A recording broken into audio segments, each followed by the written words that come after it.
জনগণকে কোনো ভুল বার্তা দেওয়া যাবে না, সেটা যতই মিঠা হোক, শুনতে যতই ভালো লাগুক, যতই চমকপ্রদ হোক, যতই জনপ্রিয় হোক, এমন কোনো প্রতিশ্রুতি দেওয়া যাবে না যার কোনো বাস্তব ভিত্তি নাই। তাইলে 1971-এ পাকিস্তান যেমন মারা খাইছিল, আমরা আবার সেই মারা খাবো। এক নেড়া যেন দুইবার বেলতলায় না যায়। তারেক রহমানের চীন সফরে সত্যিকারের কিছু অ্যাচিভমেন্ট আছে, সেটা কি আমি আমার লাস্ট ভিডিওতে সেটা ব্যাখ্যা করেছি, তাও আবার ঝালায়নি। এই অ্যাচিভমেন্টে কি সেটা কিন্তু বিএনপি একবারও বলে নাই বা বলতে পারে নাই। চীন সফরের সিগনিফিক্যান্ট অ্যাচিভমেন্ট কি এটা বিএনপি নিজেই কইতে পারে নাই। কারণ হইতেছে তারা ডিপ্লোম্যাটিক ভাষাকে সম্ভবত ডিকোড করতে শেখে নাই। আমি যৌথ ঘোষণা থেকে দেখাই দিছি ডিকোড করিয়া লাস্ট ভিডিওতে যে কোনটা সিগনিফিক্যান্ট অ্যাচিভমেন্ট। আমি ফেসবুকেও লিখেছি কোনটা সিগনিফিক্যান্ট অ্যাচিভমেন্ট। এখন ধরেন আমি যদি নাই জানি যে আমার শক্তিটা কি, তাইলে আমার সেই শক্তি থাকলে আমি ব্যবহার করতে পারবো না। আমি করলে একটা চ্যালেঞ্জের কথাও বলছি গত ভিডিওতে যে কোন জিনিসটা অ্যাভয়েড করা গেলে ভালো হইতো। তবে আজকের ভিডিওটা আমার তারেক রহমানের চীন সফর নিয়ে দ্বিতীয় ভিডিও। আরও কিছু ভিডিও করতে হবে, কারণ চীনের সাথে সম্পর্কটাকে আমাদেরকে খুব গভীরভাবে বুঝে দেখতে হবে, জানতে হবে এর মধ্যে প্রবলেমগুলো কি, সম্ভাবনাগুলো কি। আগের ভিডিও এটা যদি দেখে না থাকেন দেখে নিয়েন। আমরা ক্রিটিক্যালি দেখার চেষ্টা করতেছি আসলে আমাদের কতখানি লাভ হইল, আমাদের চীনের সাথে সম্পর্কের ক্ষেত্রে চ্যালেঞ্জগুলো কি কি। এটা নিয়ে একদম শেষে, এই ভিডিওর শেষে আলোচনা করব। এইখানে বিরোধী দলের ভূমিকা রাখার জায়গা ছিল, কারণ চীনের সাথে কূটনৈতিক সম্পর্ক এত ডেলিকেট, এত সূক্ষ্ম, এইটা ম্যানেজ করে চলাটা খুব কঠিন একটা কাজ। ব্যক্তিগতভাবে ধরেন সাবেক কমিউনিস্ট হিসেবে চীনের যে কোনো সাফল্যে আমি খুশি হব। চীন আরো সমৃদ্ধি লাভ করুক, আমি সেটাই চাইবো। চীন যদি ভিন্ন জাতির লোকদের নাগরিকত্ব দিত, আমি আবেদন করতাম কলে। সত্যি সত্যি একটা কমিউনিস্ট দেশের নাগরিক হওয়া তো আমার জন্য স্বপ্নের মতো। কিন্তু রাষ্ট্র হিসাবে বাংলাদেশের জন্য বিষয়টা এত সোজা না, আবেগের বিষয় না। আমার জন্য যেমন আবেগের বিষয়, রাষ্ট্র বাংলাদেশের জন্য আবেগের বিষয় না। এমনভাবে চীন বাংলাদেশের সম্পর্ককে প্রজেক্ট করা হইতেছে যেন চীন আমাদের ইন্ডিয়ার কবল থেকে রক্ষা করবে। আমাদের কেল্লা ফত হয়ে গেছে। বিশেষ কইরা শি জিনপিং এই সফরের শেষে কইছে যে বাংলাদেশে যে কোনো বিদেশি হস্তক্ষেপ প্রত্যাখ্যান করবে চীন। অনেকে দেখলাম লাভাইতেছে এটা শুনে, ভাবতেছে এইবার চীন ইন্ডিয়ারে বইরা দেবে। হ্যাঁ জি না ভাই, এত সোজা না সবকিছু। কূটনীতি আর ইতিহাসের ভাষা না বুঝে চিল্লাইলে মার্কেট পাওয়া যাবে না। চিল্লাই মার্কেট পাওয়া যাবে বুঝলে, বুঝপাতা না বুঝলে। বুঝছাও, এই যুক্তিহীন আবেগ ভ্রান্তই না, এটা মহাবিপজ্জনক। চীন কেন কোনো শর্মাই আমাদেরকে রক্ষা করবে না, এটা মাথায় রেখেন। করেও নাই। হাসিনার আমলে সবাই হাসিনারে তেলি দিয়ে গেছে।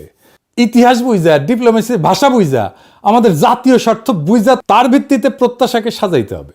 চীন কি আমাদের ইন্ডিয়ার হাত থেকে রক্ষা করার জন্য এই কথা কইছে যে বাংলাদেশে যে কোনো বিদেশি হস্তক্ষেপ প্রত্যাখ্যান করবে চীন? আসেন সেটা একটু বুঝে দেখি। সার্বভৌমত্বের সমর্থন আর আভ্যন্তরীণ রাজনীতিতে হস্তক্ষেপ না করা আলাদা কোনো সৌজন্য না চীনের জন্য, এটা চীনের একটা আনুষ্ঠানিক কোডিফাইড কূটনৈতিক ডক্ট্রিন। পঞ্চনীতি, গত এপিসোডে কইছিলাম না যে পঞ্চনীতি আলাপ করব। 5 প্রিন্সিপালস অফ পিসফুল কোএক্সিস্টেন্স, এই শব্দগুলোর পেছনে একটা 70 বছরের রাষ্ট্রীয় কাঠামো চিন্তাধারা আছে, একটা ডক্ট্রিন আছে। আমি গত ভিডিওতে বলছিলাম যে এটা ব্যাখ্যা করব। 5টা নীতি, এই পঞ্চনীতিটা কি এটা একটু স্পষ্ট করে বলি। আক্ষরিক অর্থে শান্তিপূর্ণ সহাবস্থানের 5 নীতি।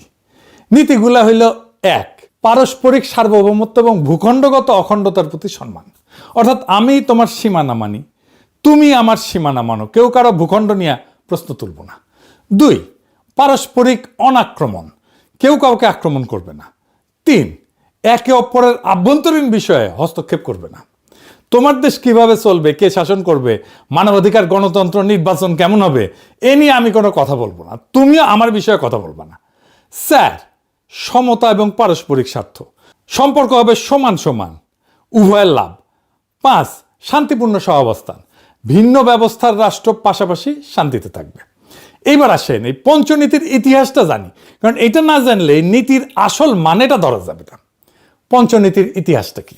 এই 5 নীতি চীন প্রথম আনুষ্ঠানিকভাবে ঘোষণা করে 1954 সালে 29 এপ্রিল ইন্ডিয়ার সঙ্গে তিব্বত নিয়ে একটা চুক্তির প্রস্তাবনায়। চুক্তির নাম ছিল agreement on trade and intercourse between Tibet reason and India. তারপরে সেই বছর জুনে চৌ এন লাই ইন্ডিয়া এবং বার্মা সফর করে নেহেরুর সাথে যৌথ বিবৃতিতে এটাকে শুধু দ্বিপাক্ষিক না, গোটা এশিয়ার সম্পর্কের কাঠামো হিসেবে ঘোষণা করেন। এই অন্যের রাষ্ট্রে হস্তক্ষেপ না করার সুন্দর নীতির আড়ালে আসল লেনদেন কি ছিল তাইলে? তিব্বত চুক্তির মূল বিষয় ছিল ভারতকে দিয়ে তিব্বতের উপরে চীনের সার্বভৌমত্ব মানায় নেওয়া। অর্থাৎ তোমার আভ্যন্তরীণ বিষয় আমি নাক গলাবো না। এই কথার মানে দাঁড়াইলো তিব্বত আমার আভ্যন্তরীণ বিষয়, তুমিও সেখানে নাক গলায় না। পঞ্চনীতি জন্ম থেকেই ছিল চীনের সার্বভৌমত্ব দাবিকে বৈধতা দেওয়ার হাতিয়ার। ইন্ডিয়ার সাথে এই চুক্তির পরে ইন্ডিয়ানরা স্লোগান দেয় হিন্দি চিনি ভাই ভাই, স্লোগান যাদের সঙ্গে সেই ইন্ডিয়ার সঙ্গে মাত্র 8 বছর পরে 1962 সালে চীন যুদ্ধে জড়ায় যায়। চুক্তির মেয়াদ ছিল 8 বছর, 62তে সেটা নবায়ন হয়নি, আর সেই বছরই ইন্ডিয়ার সাথে যুদ্ধ শুরু হয়ে যায় চীনের। অর্থাৎ যে নীতি শান্তিপূর্ণ সহাবস্থানের নামে লেখা, তার আদি অংশীদারের সঙ্গেই চীন সহাবস্থান করতে পারেনি। এটাই প্রমাণ পঞ্চনীতি সম্পর্কের কোনো গ্যারান্টি না। বোঝা গেছে এই নীতি চীনের জন্য আসলে কি কাজ করে? বাইরে থেকে এটা শোনায় উদার, সম্মানজনক, ছোট রাষ্ট্রের পক্ষে, কিন্তু ভেতরে একটা কৌশলগত যুক্তি আছে। একটা পরাশক্তির মুখে হস্তক্ষেপ, আভ্যন্তরীণ রাজনীতিতে হস্তক্ষেপ না করা মানে আসলে দুইটা জিনিস বোঝায়। একদিকে এটা চীনকে রক্ষা কবচ দেয়। চীন যখন বলে আভ্যন্তরীণ বিষয়ে কেউ নাক গলাবে না, তখন সে আসলে নিজের জিনজিয়াং, তিব্বত, হংকং, তাইওয়ান নিয়ে পশ্চিমা সমালোচনার দরজা বন্ধ করে দেয়। অন্য রাষ্ট্রে হস্তক্ষেপ এখানে চীনের নিজের জন্য একটা ঢাল, অন্যদিকে ছোট রাষ্ট্রের জন্য এটা প্রলোভন। হাসিনার সাথে চীন এভাবে ডিল করছে। পশ্চিম যখন বাংলাদেশে হাসিনাকে মানবাধিকার, নির্বাচন, সুশাসন নিয়ে শর্ত দিছিল, চাপ দিছে, তখন চীন বলে তোমার ঘরের ব্যাপার তোমার, আমি টেকা দিব, প্রশ্ন করব না। এটা চাপের মুখে থাকে সরকারের কাছে, এর চেয়ে ভীষণ স্বস্তিদায়ক জিনিস আর কি হইতে পারে? কিন্তু এই স্বস্তির দাম আছে। বিনিময়ে আপনাকে চীনের সার্বভৌমত্বের সংজ্ঞা মানতে হবে। তাইওয়ান চীনের, তিব্বত চীনের, জিনজিয়াং নিয়ে প্রশ্ন করা যাবে না। এই স্ক্রিপ্ট সবাইকে শুনাইছে চীন। 1954-তে নেহেরুকে শুনাইছে, 1960-এর দশকে পাকিস্তানকে শুনাইছে, 2001-2002 সালে খালেদা জিয়াকে শুনাইছে, 2024-এ হাসিনাকে শুনাইছে, 2025-এ প্রফেসর ইউনূসকে শুনাইছে, আর 2026-এ তারেক রহমানকে শুনাইছে। সরকার বদলায়, দল বদলায়, আদর্শ বদলায়, চীনের বাক্যটা কিন্তু বদলায় না। বাংলাদেশ যখন ভাবছে চীন তাকে বিশেষ সম্মান দিতেছে, আসলে সে একটা স্ট্যান্ডার্ড কূটনৈতিক ডক্ট্রিনের সর্বশেষ শ্রোতা মাত্র। সার্বভৌমত্বের সমর্থন কোনো ব্যক্তিগত প্রতিশ্রুতি না, এটা পঞ্চনীতি নামের একটা 70 বছরের ফর্মুলা, যা চীন প্রত্যেকটা ছোট প্রতিবেশীকে শুনাইছে, ভবিষ্যতেও শোনায় যাবে। আর যে কথা সবাইকে বলা হয় সেটা প্রতিশ্রুতি না, এটা নীতি। নীতি সুবিধা মতো প্রয়োগ করা হয়। 1962-তে ইন্ডিয়ার সাথে, 1779-তে ভিয়েতনামের সঙ্গে চীন নিজেই এটা ভাঙছে। এই জিনিসটা মাথায় রেখেন। পাকিস্তানের সাথে চীনের দারুণ সম্পর্ক। 1971-এ পাকিস্তানের উপরে আক্রমণ করলো ইন্ডিয়া, পাকিস্তানকে ব্যাঙ্গার 2 টুকরা করে দিল। চীন আগাইল, কিছু করছে? করে নাই। আমেরিকা করছে? কিছু করে নাই। কূটনৈতিক সমর্থন দিছে, সামরিক সাহায্য দিছে, কিন্তু প্রত্যক্ষভাবে এই কনফ্লিক্টে যুক্ত হয় নাই। পাকিস্তানিরা কিন্তু মনে করছিল চাইনিজদের সেনা পাঠাবে। টাঙ্গাইলে যখন ইন্ডিয়ান প্যারাট্রুপাররা নামতেছিল, তখন পাকিস্তানিরা মনে করছিল চাইনিজ সোলজার এসেছে, লবডঙ্কা। সেই সময় পাকিস্তান কিসিঞ্জারের সাহায্যে আমেরিকার ওয়াল স্ট্রিটের সাথে চায়নার সম্পর্ক তৈরি করতেছিল। আমেরিকান বিনিয়োগ চায়নায় আসবে, তারপরে তো চায়নার উন্নতি, এরপরে চায়না আমেরিকান ওয়াল স্ট্রিটের বিনিয়োগে ভাইসা যায় একেবারে। মানে পাকিস্তান ছিল খুবই ক্রুশিয়াল মিত্র সেই সময়, আমেরিকা চীন দুইজনেরই। সেই পাকিস্তানকেই বাঁচায় নাই কেউ। এমনভাবে বাঙ্গুরা চায়নারে প্রজেক্ট করতেছে যেন চায়না আমাদের স্বাধীনতা, সার্বভৌমত্বের রক্ষা কবচ। হুঁশে আসেন ভাইজান, দুনিয়ার কোনো দেশ আপনাকে বাঁচাইবে না যদি না নিজে আপনার বাঁচার ক্ষমতা থাকে। 1971-এ পাকিস্তানের হাত থেকে ইন্ডিয়া বাঁচানোর কাফারা দিতেছি না এতদিন। দোহাই লাগে, কখনো কাউরে এইভাবে ডাইকেন না নিজের সার্বভৌমত্ব, স্বাধীনতা রক্ষায়। আপনার স্বাধীনতা, সার্বভৌমত্ব রক্ষায় আরেকজন রাষ্ট্রকে যদি লাগে, তার মানে আপনি স্বাধীনও না, সার্বভৌমও না। এই চিন্তা আমাদের মাথা থেকে বাদ দিতে হবে। আমার এই কথা অনেকের শুনতে খারাপ লাগবে, তিতা লাগবে। আমরা আমাদের নিজেদের সামরিক শক্তি দিয়ে নিজেদের স্বাধীনতা, সার্বভৌমত্ব রক্ষা করতে যদি না পারি, কেউ এসে এটা রক্ষা করে দেবে না। এটা মাথায় রেখেন। ইরান থেকে শিক্ষা নেন। এবার আসেন, বুঝে নেই চায়না কি আসলেই সামরিকভাবে সরাসরি সেনা পাঠায় অন্য দেশে সাহায্য করে নাকি করে না? করছে। চীন কোরিয়া যুদ্ধে সেনা পাঠাইছিল, কিন্তু পাকিস্তানে পাঠায় নাই। কেন? এই তফাৎটা বুঝতে হবে। এই তফাৎটা বুঝলে আপনি চায়নারে বুঝবেন, সে কেন কি কাজ করে সেটা বুঝবেন, এই মজা পাইবেন কলে। চীন তখনই সরাসরি যুদ্ধ নামে যখন সেই যুদ্ধে সরাসরি নিজের নিরাপত্তা স্বার্থ জড়িত। কোরিয়ায় চীন কেন নামছিল? আদর্শিক ভ্রাতৃত্বের জন্য না। মাও স্পষ্ট বলছিল, যদি আমরা যুক্তরাষ্ট্রকে পুরা কোরিয়া দখল করতে দিই, আমাদের প্রস্তুত থাকতে হবে যে যুক্তরাষ্ট্র চীনের বিরুদ্ধে যুদ্ধ ঘোষণা করবে। অর্থাৎ মার্কিন সৈন্য চীনের সীমান্ত ইয়ালু নদীতে পৌঁছে যাচ্ছিল। এটা ছিল চীনের নিজের দরজায় হুমকি। মাঞ্চুরিয়ার শিল্প কেন্দ্র বিপন্ন হয়ে যাইতেছিল। চীন নিজেকে বাঁচাইতে গেছিল, উত্তর কোরিয়াকে বাঁচাইতে যায় নাই। উত্তর কোরিয়া বাঁচাটা ছিল বাই প্রোডাক্ট বা উপজাত। এই যুদ্ধে মাও সেতুংয়ের পোলা কিন্তু মারা গেছিল বিমান আক্রমণে, বোমা খেয়ে। চীন অন্য দেশে রক্ত দেয়, কিন্তু নিজের সীমান্ত, নিজের নিরাপত্তা, নিজের কৌশলগত গভীরতার জন্য দেয়। চীন দূরবর্তী মিত্রের জন্য রক্ত দেয় না, সেনা পাঠায় না। যেখানে নিজের সরাসরি স্বার্থ নাই সেখানে সে লিপ সার্ভিস দেয়, বিবৃতি দিবে, হয়তো অস্ত্র সাহায্যও দেবে, কিন্তু সরাসরি সংঘাতে জড়াবে না। কোরিয়া চীনের গায়ে লাগানো, তাই 10 লক্ষ সৈন্য পাঠাইছিল কোরিয়া যুদ্ধে। ভিয়েতনাম সীমান্তবর্তী, কিন্তু এক ধাপ দূরে, তাই সতর্ক সমর্থন জানাইছিল। আর পাকিস্তান 1971-এ চীনের সীমান্ত থেকে অনেক অনেক দূরে, পূর্ব পাকিস্তানের যুদ্ধে চীনের নিজের ভূখণ্ডগত নিরাপত্তা জড়িত ছিল না, তাই অস্ত্র দিছে, বিবৃতি দিছে, কূটনৈতিক সাহায্য করছে, সমর্থন দিছে, কিন্তু সৈন্য না। ভিয়েতনামে কিন্তু চায়নার সেনা গেছিল। কি করছে এটা একটু বুঝতে হবে, আসেন বুঝানি। 1965-তে ভিয়েতনামে যখন আমেরিকা বোমা বর্ষণ শুরু করে, চীন বিপুল সাহায্য পাঠায়। এই পাঠানোর পিছনেও কারণ আছে, সেটা পরে দেখতেছি। 1965 থেকে চীন উত্তর ভিয়েতনামে বিমান বিধ্বংসী ইউনিট, ইঞ্জিনিয়ারিং ব্যাটালিয়ন পাঠাইছিল। আমেরিকান বোমার ক্ষতি মেরামত, বিমান বিধ্বংসী কামান চালানো, রাস্তা রেল পুনর্নির্মাণ এবং রসদ পরিবহনের জন্য মোট 3,20,000 সৈন্য পাঠাইছিল এবং বছরে $18 কোটি অস্ত্র পাঠাইছিল। সরাসরি যুদ্ধ নামছে, মূল্যও দিছে। 1960-এর দশকের শেষে আনুমানিক 1100 চীনা সৈন্য উত্তর ভিয়েতনামে মার্কিন বিমান হামলায় নিহত হয়েছিল। কিন্তু চীন একটা কঠোর সীমারেখা টানছিল। চীন সহায়ক সৈন্য পাঠাইছিল, কিন্তু কঠোরভাবে নির্দেশ দিছিল যেন তাদের কেউ ডিমিলিটারাইজ জোনের কাছে না যায়, যেখানে মার্কিন সৈন্যের সাথে সরাসরি সংঘর্ষ হইতে পারে। অর্থাৎ চীন উত্তর থেকে অবকাঠামো সামলাইছে, কিন্তু দক্ষিণে সরাসরি স্থলযুদ্ধে নামেনি। কেন নামেনি? কারণ চীন কোরিয়ার পুনরাবৃত্তি চায়নি, আমেরিকার সঙ্গে সরাসরি যুদ্ধ এড়াইতে চাইছে। আর সবচেয়ে গুরুত্বপূর্ণ বিষয়টা হইতেছে, চীনের শর্তটা ছিল সম্পূর্ণ নিজের নিরাপত্তা কেন্দ্রিক। যদি আমেরিকা উত্তর ভিয়েতনামের নিচের দিকে আক্রমণ করত, চীন শুধু অস্ত্র বাড়াতো। কিন্তু যদি আমেরিকা উত্তর ভিয়েতনামের উপরের দিকে অঞ্চলে ঢুকতো বা দক্ষিণ চীনে বোমা ফেলতো, তবে মাও সরাসরি যুদ্ধ ইউনিট পাঠাইতে প্রস্তুত ছিল। খেয়াল করেন এই সীমারেখাটা, চীনের সীমান্তের কাছে এলে রক্ত, দূরে থাকলে শুধুই অস্ত্র। এটাই হুবহু কোরিয়ার যুক্তি এবং হুবহু পাকিস্তানের বিপরীত। আর ভিয়েতনামের সাহায্যের পিছনে অন্য জিনিস ছিল, প্রতিদ্বন্দ্বিতা, ভ্রাতৃত্ব না। 1965 সালে চীন ভিয়েতনামের সাহায্য হাত বাড়ায় সোভিয়েত ইউনিয়নের সঙ্গে প্রতিযোগিতার অংশ হিসেবে। অর্থাৎ চীনের এই ভাইয়ের মতো সাহায্য আসলে ছিল সোভিয়েতকে টেক্কা দেওয়ার কৌশল, হ্যানয়কে নিজের পক্ষে রাখার লড়াই। আবার মজার ব্যাপার কি জানেন? যেই মিত্রকে চীন রক্ত দিয়ে বাঁচাইলো, 1 দশক পরে তাকেই আক্রমণ করলো। 1779 সালে চীন উত্তর ভিয়েতনামে আকস্মিক আক্রমণ চালায়, সীমান্তের কাছে কয়েকটা শহর দখল করে নেয় এবং এটাকে শাস্তিমূলক অভিযান বলে। কারণ কি? যেদিন ভিয়েতনামের স্বার্থ চীনের স্বার্থের বিপরীতে গেল, সোভিয়েতের দিকে ঝুঁকলো সে, চীনের মিত্র কম্বোডিয়ার খেমার রুসকে উৎখাত করলো, সেদিন চীনের সব সাহায্য সেই মুহূর্তে অর্থহীন হয়ে গেল এবং সেই একই চীন বন্ধুকে আক্রমণ করলো। চীনের ভিয়েতনাম সাহায্য ছিল স্বল্প মেয়াদে সফল, কিন্তু দীর্ঘমেয়াদে ব্যর্থ।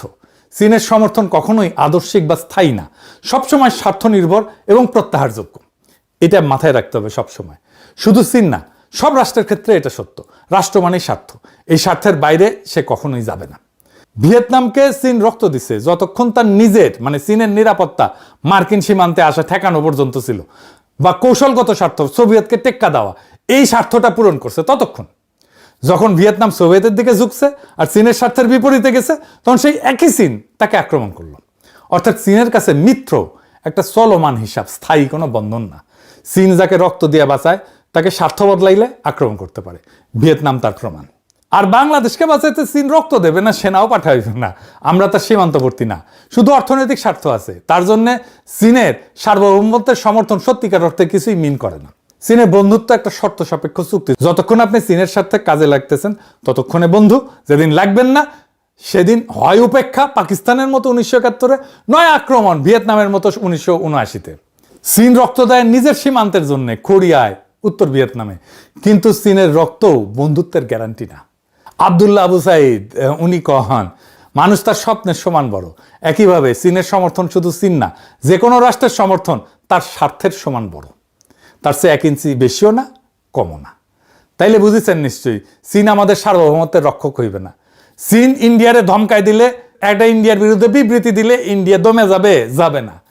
দইমা গেলে 1971-এ যাইতো দমে, পাকিস্তান রক্ষা পাইতো, হয় নাই।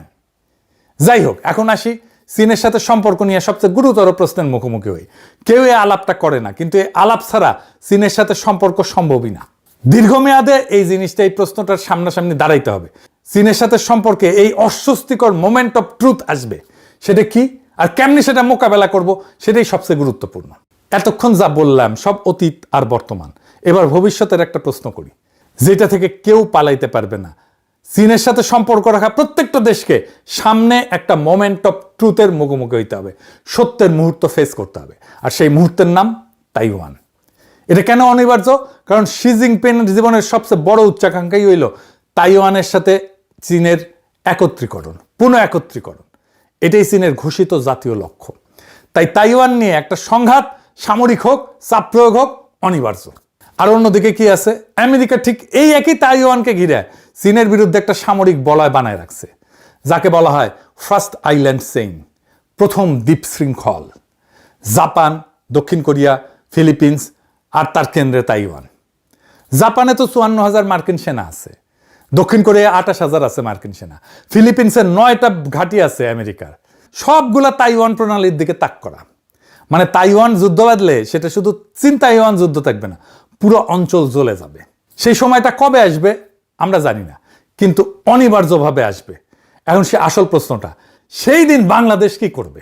আমরা এখন একদিকে চীনের সাথে জড়াইতেছি, শেয়ার্ড ফিউচার, অর্থনৈতিক অঞ্চল, সম্ভাব্য অস্ত্র চুক্তি। আবার অন্যদিকে আমেরিকার সাথেও জড়াইতেছি, পোশাক রপ্তানির সবচেয়ে বড় বাজার, IMF আছে, নিরাপত্তা সংলাপ আছে, ট্যারিফের নেগোসিয়েশন আছে, বোয়িং কেনা আছে। দুই নৌকায় কিন্তু আমাদের পা। তাইওয়ানের সংঘাত বাঁধলে এই দুই নৌকা দুই দিকে টান দিবে।